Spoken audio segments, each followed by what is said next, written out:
네, 행복한 안식일입니다. 여러분 모두를 환영합니다. 우장로님 기도해 주신 것처럼 우리 길집사님 모친께서 연세가 많으시지만 또 방사선 치료를 힘들게 받고 계십니다.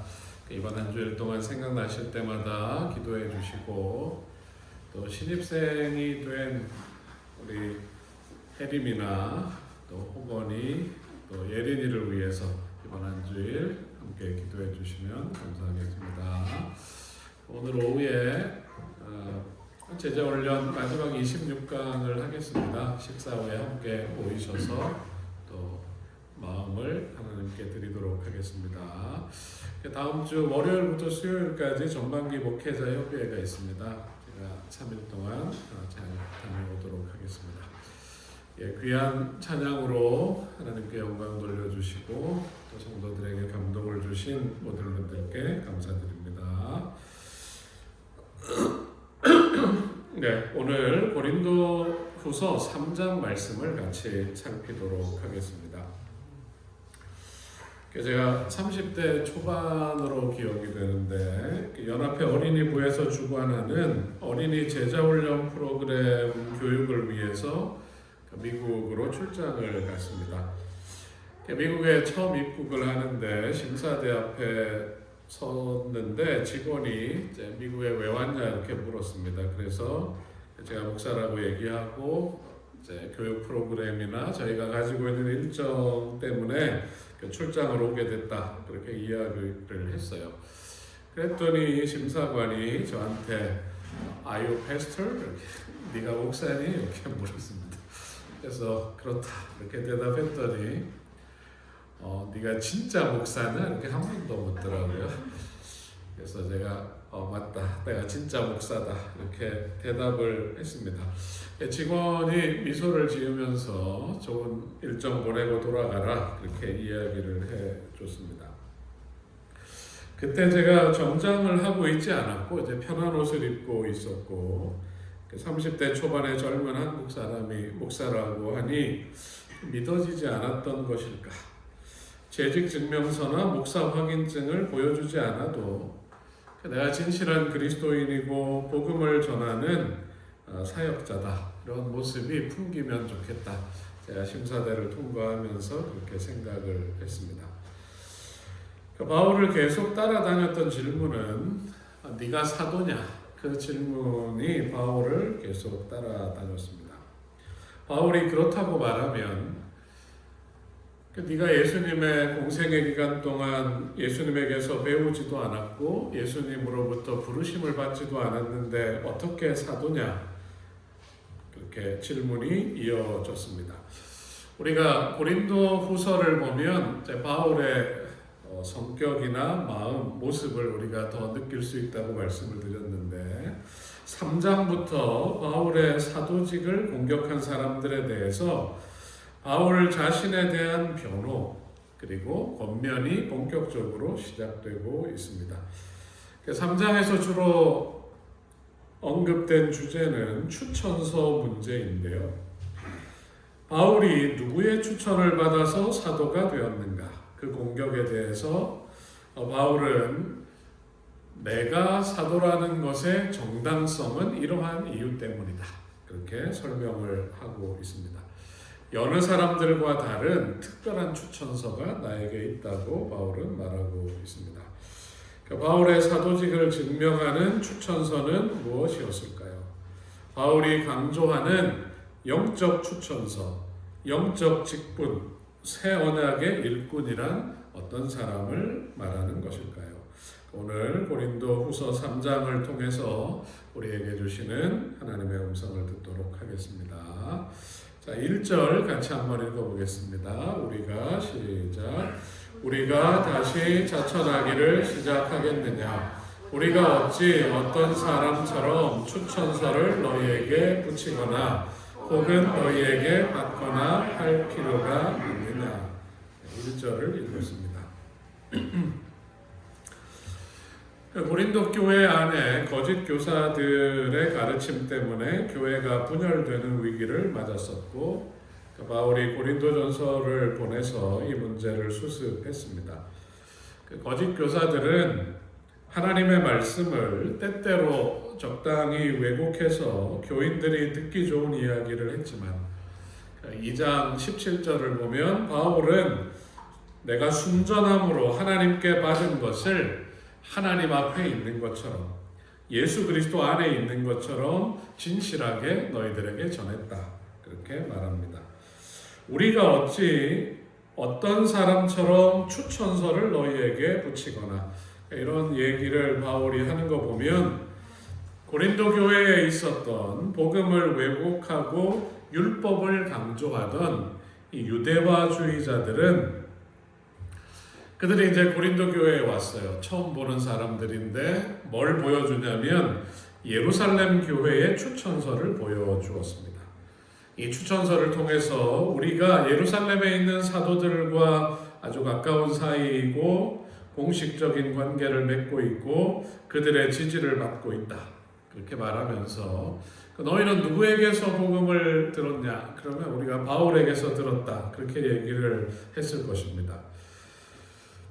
바울이라는 사람은 우리처럼 이런 추천서를 가지고 있는 사람이 아니다. 바울은 어느 교회에서 파송한 선교사입니까? 안디옥 교회가 파송한 선교사입니다. 이 당시에 안디옥 교회와 예루살렘 교회의 권위는 비교할 수가 없어요.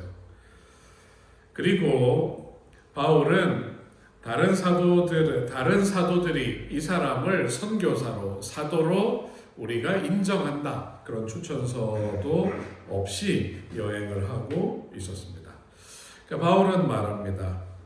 너희는 우리의 편지라. 여러분이 나의 편지입니다.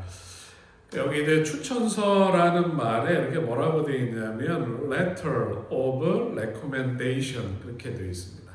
그래서 여기에 편지라고 번역된 말은 추천서의 의미도 있습니다. 그래서 바울이 뭐라고 얘기하냐면 여러분이 고린도 교회 성도들 여러분이 우리의 추천서입니다. 진위를 알 수 없는 눈에 보이는 서류보다 실제 성령의 역사로 변화되고 구원받은 성도들이 사도의 진위를 확인해주는 추천서이다. 여러분 이해가 되시죠? 복음을 듣고 변화된 여러분이 복음을 전했던 내가 진짜 사도라는 것의 증거입니다. 바울은 자신의 사도직을 증명하기 위한 문서가 필요하지 않다고 말하며 이렇게 얘기하고 있는 것입니다. 자, 여러분 편지를 써보셨을 텐데 편지는 제 마음을 글로 종이에 기록을 하는 것입니다. 바울은 신자들의 마음에 그가 고린도 교회에 있는 동안 하나님의 말씀과 율법을 마음에 기록을 했어요. 종이가 아니라 마음에 하나님의 마음과 율법이 기록되어 있기 때문에 여러분이 뭐라고요? 여러분이 편지다. 그런 멋진 표현을 사용한 것입니다. 또한 예수님 안에서 구원받은 그들 한 사람 한 사람이 바울의 마음속에 간직되어 있어요. 그 집사님, 그 장로님, 그 성도들을 바울이 늘 기억하는 것입니다. 그래서 여러분이 우리의 편지다. 그렇게 바울이 말하는 것입니다. 그들이 배운 하나님의 말씀이 마음에 새겨진 사람들은 진실한 그리스도인들이고 간절한 마음으로 복음을 전하고 복음을 받아들이고 구원받은 형제들을 잊지 않고 위하여 기도하고 권면하는 이 사람 바울은 진짜 사도임이 분명한 것입니다. 자, 고린도전서 9장 2절에 보면 이전에 보냈던 편지에서도 이렇게 말해요. 자, 같이 읽겠습니다. 시작. 다른 사람들에게는 내가 사도가 아닐지라도 너희에게는 사도이니 나의 사도됨을 주 안에서 인친 것이 너희라. 내가 주님께서 보내신 사도라는 것에 대한 증거는 복음을 듣고 구원받은 너희들, 그리스도의 믿음 안에서 세워진 교회가 내가 사도임을 증거한다고 말하고 있습니다. 삼육학교의 자녀를 진학시키기 위해서나 혹은 교단에서 운영하는 기관의 시설을 사용할 때 교인 확인, 교인 증명서를 요구할 때가 있습니다. 우리가 다 침례를 받았고 교회에 입교하면 재림교인의 자격을 갖춥니다. 여러분이 필요하시면 교회는 교인 증명서를 발급할 수가 있습니다. 그리고 복음을 전하는 사역자들, 교역자들, 저 같은 경우에 이제 합회에서 채용을 하고 인턴과 인준 과정을 거치고 안수 평가를 한 뒤에 안수를 받았습니다. 그리고 매 총회 때마다 동종안합회는 3년마다 총회가 돌아오는데 신임서위원회를 열고 교역자들이 결격 사유가 없으면 다음 회기 동안 합회에 소속된 사역자로 사역하도록 인정을 합니다. 우리가 가끔 재직증명서나 목사 확인서가 필요할 때가 있습니다. 합회가 발행한 증명서나 확인서가 제가 목사라는 것을 증명하는 것입니다. 여러분, 내 가족들이 또 내 친구들이, 내 직장 동료들이 굳이 눈에 보이는 증명서를 보여주지 않아도 도장이 찍힌 증명서가 없어도 당신은 신실한 재림교인이고 또 사역자다 그렇게 느낄 수 있을까 그렇게 생각을 해봅니다. 종이로 만든 증명서를 내밀지 않더라도 내가 하는 말, 또 내가 짓는 표정, 나의 태도, 나의 행동은 내가 그리스도임을 드러내고 있을까? 내 마음속에 새겨진 내가 알고 있는 성경 말씀이 내 삶을 통해 드러나고 내가 사랑하고 닮기 원하는 예수님의 모습이 내 품성을 통해 증거되고 있을까? 우리가 생각을 해볼 수 있습니다. 다른 사람이 볼 때 우리는 토요일에 교회 가고 음식을 가리고 화려한 치장을 앉는 그런 외적인 모습을 볼 때 안식일 교인이다 그렇게 말할 수 있지만 우리 마음에 새겨진 하나님의 거룩한 말씀 또 예수님의 온유하고 겸손한 품성이 우리가 진실한 그리스도인이고 남은 무리이고 재림교인이라는 것을 증거하는 그런 증거가 되기를 간절히 바라겠습니다. 예수님께서 바울을 필사자로 사용하셨어요. 글을 쓰는 사람으로. 바울은 고린도 교회 성도들의 마음에 하나님의 말씀과 예수님의 사랑을 기록을 했습니다. 여러분, 우리도 마찬가지입니까? 내가 하나님의 말씀을 모르고 예수님을 잘 모를 때 누군가 우리들의 마음에 하나님의 말씀과 그리스도를 새겨 주었습니다. 그래서 3장 3절에 대한 성경 주석을 보면 편지는 이 편지의 저자는 그리스도다. 우리가 다 편지니까 이 편지의 저자는 그리스도이신데 기록되는 곳은 각 신자의 마음이며 기록되는 것은 하나님의 품성의 필사본인 그분의 율법이다. 우리의 마음에 하나님의 마음이 담긴 성경 말씀들이 기록되고 있는 것입니다. 부모님이 우리에게 가르쳐 줬을 수도 있고 또 교회의 학창 시절의 선생님이나 또 삼육학교의 교사일 수도 있고 친구들일 수도 있는데 누군가가 내 마음에 하나님의 말씀과 그분의 사랑을 기록한 것입니다. 그리고 우리도 가정에서 부모로 또 학교에서 교사로 직장에서 팀장이나 리더로 교회에서 직분을 맡은 사람으로 우리가 만나는 이들의 마음에 하나님의 말씀과 사랑을 기록하고 있는 사람들입니다.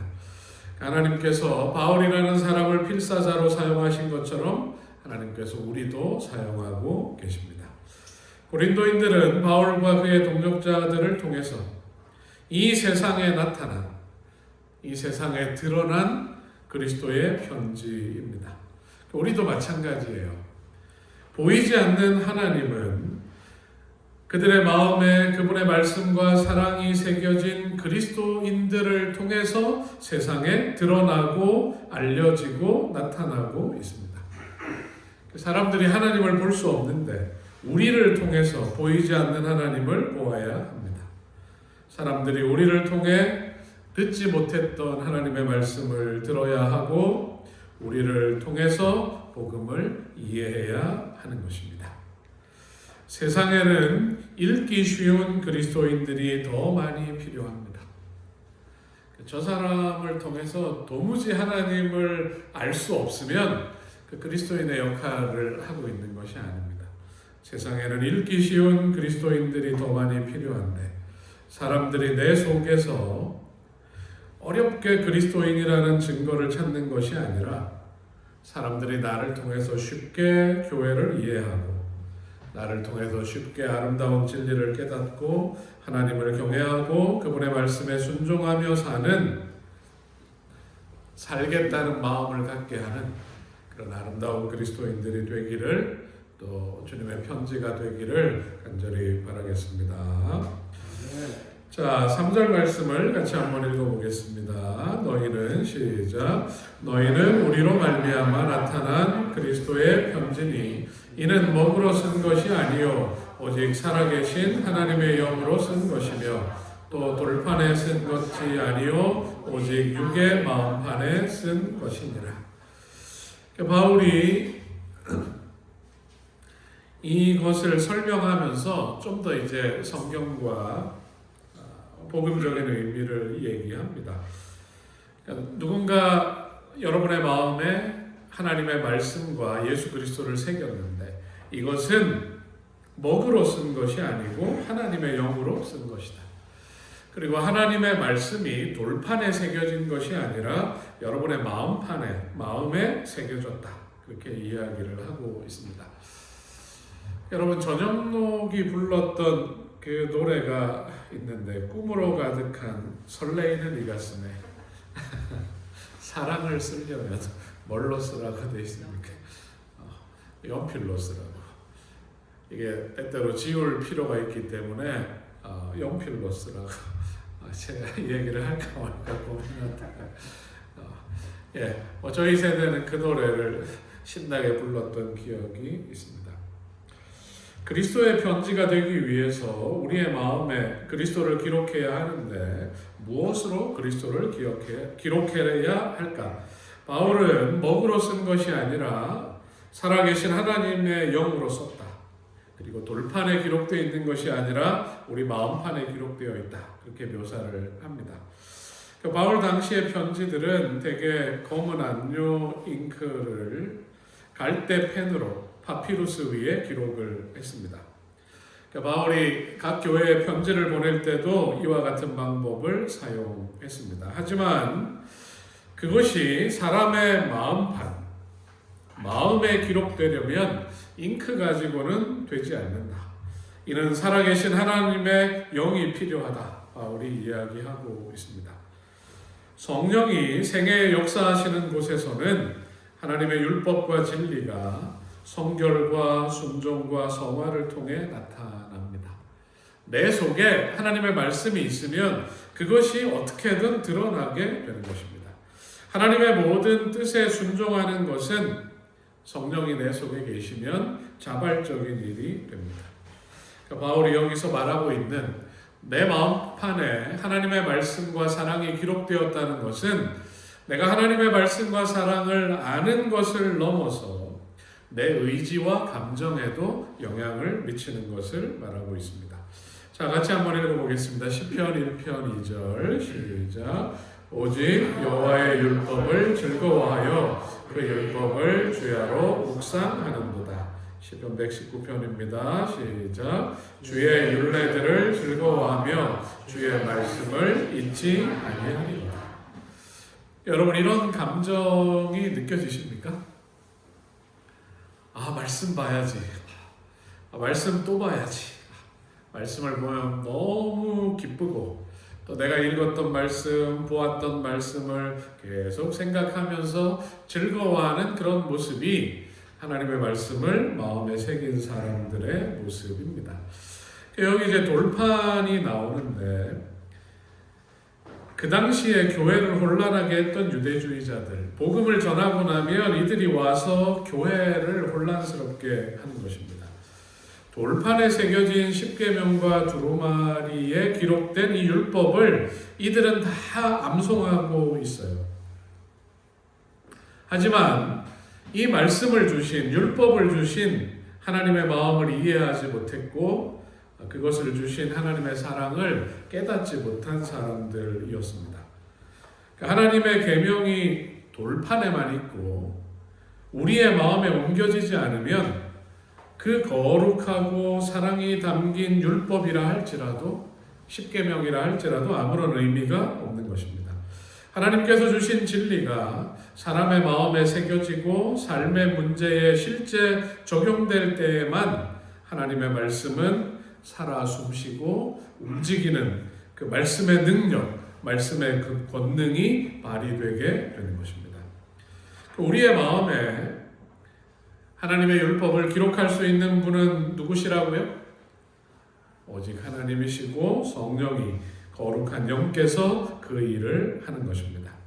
하나님의 거룩한 성령은 우리로 말씀을 깨닫게 하시고 말씀을 기억하게 하시고 말씀에 순종하며 사는 것이 기쁘도록 즐겁도록 우리를 변화시켜 주는 것입니다. 바울은 비록 그 당시에 거짓 교사들이 가졌던 진위를 알 수 없는 그 당시에 가짜 문서들이 많았습니다. 가짜 편지도 있고 가짜 추천서도 많았어요. 이 진위를 알 수 없는 종이로 된 추천서를 보여주지 않았지만 그것보다 더 특별한 하나님의 사도라는 신임서를 가지고 있었습니다. 바울의 마음과 바울을 통해 거듭난 성도들의 마음에 성령이 새겨주신 거룩한 마음이 바울에게는 어떤 추천서보다 값진 것이었습니다. 바울의 헌신적인 생애와 성도들의 변화된 삶의 모습은 하나님이 그들과 함께하고 계심을 인정하는 확실한 증거가 되었습니다. 자, 4절 5절 읽어보겠습니다. 우리가 그리스도로 말미암아 하나님을 향하여 이 같은 확신이 있으니 우리가 무슨 일이든지 우리에게서 난 것 같이 스스로 만족할 것이 아니니 우리의 만족은 오직 하나님으로부터 나느니라. 바울이 확신을 갖고 있는 것이 느껴지십니까? 바울이 이런 확신을 가졌던 이유는 그가 매일 주님 앞에 무릎 꿇음으로 그분의 지도를 받고 성령의 인도를 따라 살고 있었기 때문입니다. 그래서 바울은 그가 이루는 모든 일들, 그리스도 안에서 새롭게 된 사람들, 믿음 안에서 든든히 서가는 교회를 볼 때마다 자기 자신에게 영광을 돌리지 않고 하나님께 영광을 돌렸습니다. 바울의 확신은 자신을 믿는 어리석고 허망한 자기 확신이 아니라 하나님 안에서 품는 성령의 인도와 지도 속에서 품는 확신, 참된 그리스도인이 가진 확신을 바울이 가지고 있었습니다. 바울의 마음속에 누가 나를 부르셨다? 하나님이 나를 부르셨다. 하나님께서 나를 통해 일하신다. 이런 확신과 감사가 우리에게도 있게 되기를 간절히 바랍니다. 그리고 나를 통해 하나님의 놀라운 역사가 일어날 때 겸손한 마음으로, 감사한 마음으로 하나님께 영광과 찬송을 돌리는 주님의 진실한 자녀들이 되시기를 간절히 바라겠습니다. 자, 6절 말씀을 보겠습니다. 그가 또한 우리를 새 언약의 일꾼이 되게 만족하게 하셨으니 율법 조문으로 하지 아니하고 오직 영으로 함이니 율법 조문은 죽은 것이요 영은 살리는 것입니다. 바울이 고린도후서 3장에서 주의 영으로 마음에 새겨진 영적 추천서가 종이에 잉크로 쓰여진 추천서보다 더 확실하고 영원한 것임을 강조하고 있습니다. 그러면서 바울은 그 당시에 거짓 교사들이 가르치던 율법주의와 그리스도의 복음의 능력을 대조하면서 설명을 이어가고 있습니다. 여기서 좀 눈을 끄는 단어가 있습니까, 여러분? 여러분이 보시기에 6절에 어떤 단어가 좀 눈에 띄십니까? 새 언약, 이런 말은 좀 눈에 띄십니까? 그리고 새 언약의 일꾼, 이런 표현이 나오는데 새 언약은 하나님과 이스라엘이 언약을 맺었는데 이스라엘이 우상 숭배로 하나님의 뜻을 행하지 못하고 멸망해 갈 때 예레미야 선지자를 통해서 하신 말씀 속에 처음 나타납니다. 자, 같이 한번 읽어보겠습니다. 시작. 여호와의 말씀이니라. 날이 이르리니 내가 이스라엘 집과 유다 집에 새 언약을 맺으리라. 원래 언약은 시내산에서 애굽에서 구원받은 이스라엘 백성이 하나님과 맺었는데 이스라엘 백성을 온 세상을 위한 제사장 나라로 삼겠다. 온 세상을 구원하는 제사장 나라로 삼기로 언약을 하셨습니다.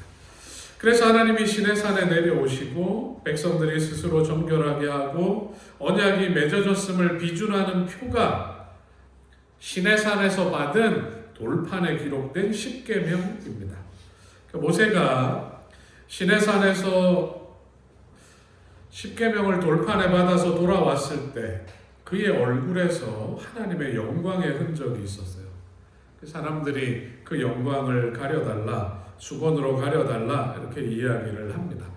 그 장면을 생각하면 고린도후서 3장 6절 이하의 말씀이 잘 이해가 되실 것입니다. 하나님과 언약을 맺는 일은 너무나 감격스럽고 영광스러운 일입니다. 돌에 써서 새긴 바울의 표현에 의하면 죽게 하는 율법의 조문의 직분도 영광이 있어 이스라엘 자손들은 모세의 얼굴에 없어질 영광 때문에도 그 얼굴을 주목하지 못하였거든. 이게 7절 말씀입니다. 이건 언제 시간이 좀 더 있을 때 설명을 하도록 하겠습니다. 하나님의 품성이 담긴 계명과 말씀이 돌판에 기록되는 것을 받을 때에도 이렇게 영광스러운 일이고 돌판에 기록된 그 율법을 받은 모세의 얼굴이 어땠다고요? 영광으로 빛났어요. 하나님의 영광으로 빛났는데 8절을 보시면 하물며 영의 직분은 더욱 영광이 있지 아니하겠느냐. 모세가 돌판으로 그것을 받을 때도 그의 얼굴이 영광으로 빛났는데 하나님의 말씀을 어디에? 마음에 받게 되면 그 사람이 얼마나 더 영광스럽겠느냐. 그것이 바울의 설명입니다. 그래서 11절에 이렇게 말하고 있어요. 자, 같이 읽겠습니다. 시작. 없어질 것도 영광으로 말미암았은즉 길이 있을 것은 더욱 한가운데 있느니라. 옛 언약은 실패하고 없어졌습니다. 그럼에도 불구하고 이렇게 영광스러운데 하나님을 사랑하고 그분의 말씀과 구원을 마음에 새긴 새 언약의 일꾼에게는 모세에게서 빛났던 하나님의 영광의 경체보다 더 분명하고 찬란한 영광이 빛날 것을 사도 바울은 말하고 있습니다. 거짓 교사들은 진유를 알 수 없는 종이 추천서와 그들이 보여주는 그것과 비교할 수 없는 십자가에서 이루어진 하나님의 사랑을 믿고 하나님의 품성이 담긴 하나님의 말씀을 마음에 새기고 하나님의 마음으로 형제를 사랑하고 이웃을 사랑하고 겸손하게 헌신하며 복음을 전하는 사람에게서 빛나는 분명한 영광이 있는 우리 모두는 하나님의 영광의 자녀이다. 그렇게 사도 바울은 말하고 있는 것입니다. 여러분, 고린도 교회를 향한 오늘 우리를 향한 이 간절한 사도의 바람처럼 우리의 모습 속에 내 속에 하나님의 형상과 말씀이 새겨져서 하나님의 영광이 드러나는 아름다운 삶을 살게 되시기를 간절히 바라겠습니다. 아멘. 자, 말씀을 마무리하면서 마지막 17절, 18절을 읽겠습니다. 주는 영이시니 시작. 주는 영이시니 주의 영이 계신 곳에는 자유가 있느니라. 우리가 다 수건을 벗은 얼굴로 거울을 보는 것 같이 주의 영광을 보매 그와 같은 형상으로 변화하여 영광에서 영광에 이르니 곧 주의 영으로 말미암음이니라. 여기에 이제 바울이 왜 수건이라는 표현을 썼는지 이해가 되는 것입니다. 여러분, 고린도후서를 읽으면서 바울이 실제 어떤 사람이었는지 우리가 조금 더 느낄 수가 있습니다. 3장을 보니까 바울은 당당해요. 뭐가 없음에도 불구하고, 추천서가 없음에도 불구하고, 신임장이 없음에도 불구하고 그는 당당합니다. 옛 언약과 비교할 수 없는 새 언약을 이루어갈 수 있는 성령 충만한 당신의 자녀들에게 더 큰 영광을 주신다는 소망으로 바울은 담대히 말할 수 있었습니다. 모세는 시간이 지나면 없어질 것이지만 하나님의 영광을 가리기 위해 수건을 썼습니다. 거짓 교사들과 유대화주의자들은 여전히 옛 언약에 사로잡혀 이미 십자가를 통한 구원과 새 언약이 선포되었지만 구약을 읽을 때 모세가 썼던 수건처럼 하나님의 참된 모습, 사랑과 구원과 영광을 가리고 있었습니다. 하지만 우리는 새 언약의 일꾼이므로 우리는 우리의 마음에 성령의 감동으로 하나님을 모시고 하나님의 말씀이 새겨져 있습니다.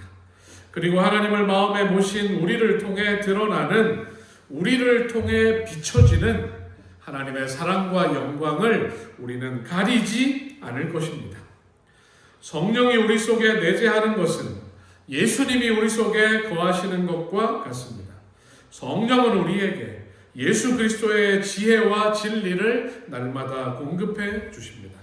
성령은 구속 사업을 수행하고 그것이 생생하고 효과적으로 작용하도록 우리 속에서 역사하고 계십니다. 우리가 성령과 교제한다는 것은 누구와 교제하는 것입니까?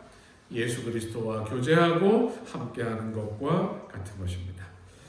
예수님께서 십자가에서 이루신 자유, 이제는 우리가 성령을 모심으로 그 자유함이 우리 속에서 이루어졌습니다.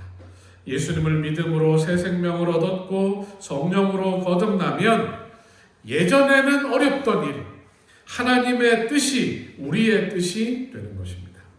이제는 하나님의 뜻을 율법으로, 의문의 조문으로 지키려고 노력하는 것이 아니라 내 속에 그 말씀이 새겨져 있고 내 속에 내재하시는 성령께서 옳은 것을 선택하고 그 일을 할 수 있도록 우리를 이끌어 주십니다. 이제는 내가 자원하여, 내가 선택해서 하나님의 말씀을 따르고 내 속사람이 하나님의 법을 즐거워하며 주 안에서 살아가는 것, 이것이 새 언약의 사람으로 사는 사람들의 모습입니다. 여러분, 하나님께서 우리에게 선택권, 자유의지를 주신 것을 교과 시간에 공부하셨는데 하나님께서 우리에게 주신 이 자유와 선택권을 이기적인 목적으로 남용하는 것이 아니라 이제는 우리의 마음이 누구의 마음과 같은 것입니까? 하나님의 마음과 같기 때문에 우리가 사랑하고 섬기고 봉사할 수 있게 되는 것입니다. 이런 사람은 뭘 벗은 사람이에요? 수건을 벗은 사람이에요. 성령은 우리의 모습과 마음이 주님을 닮게 하시고 변화되어 영광에서 영광에 이르게 하실 것입니다. 우리가 이 세상에서도 그런 삶을 살 뿐만 아니라 마침내 주님 오시는 그날 우리의 모습이 하나님의 영광의 모습으로 변하게 될 것입니다. 자, 다시 한번 읽어보겠습니다. 우리가 시작. 우리가 다 수건을 벗은 얼굴로 보는 것 같이 주의 영광을 보매 그와 같은 형상으로 변화하여 영광에서 영광에 이르니 곧 주의 영으로 말미암음이니라. 아멘.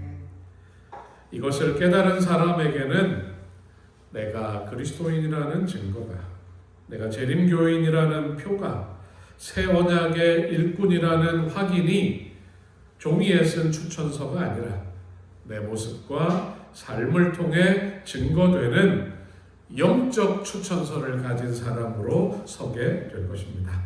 하나님의 말씀을 마음에 새기고 성령의 인도를 따름으로 사도 바울이 소유했던, 고린도 교회 성도들이 소유했던 이 귀한 영적 추천서, 영적 확인서가 우리의 것이 되기를 바라면서 오늘 말씀을 마치겠습니다.